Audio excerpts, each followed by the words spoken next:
লালমনিরহাট জেলার পাটগ্রাম উপজেলার বাউড়া ইউনিয়নের ৩ নং ওয়ার্ডের সানিয়াজান নদীর ভাঙনে বিলীন হয়ে যাচ্ছে যাতায়াতের রাস্তা, কবরস্থান ও বসতবাড়ির ফসলি জমি।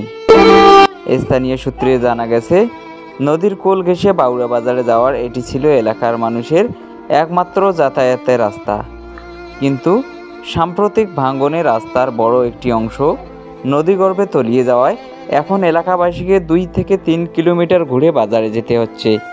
এতে স্কুল কলেজগামী শিক্ষার্থী, কর্মজীবী মানুষ ও জরুরি রোগী পরিবহনে ভোগান্তির শেষ নেই।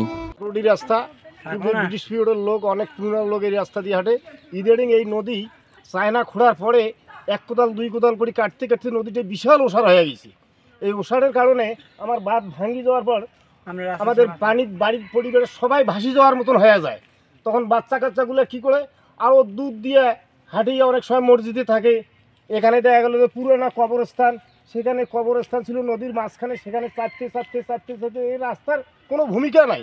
বাড়ি ঘর নদীটা বাগলে সামনে ভাঙ্গি যাচ্ছেন, তার একটু তোমার কাছে অনুরোধ করি। আমার বন্যার কারণে আমার বাচ্চা কাচ্চা লেখাপড়া হয় না, এই ভাঙ্গি বাড়িতে পানি উঠে বিভিন্ন ধরনের সমস্যা আমাদের দেখা দেয়। দীর্ঘদিন থেকে নদীর পানি উঠে, এখন বাড়িতে পানি উঠে।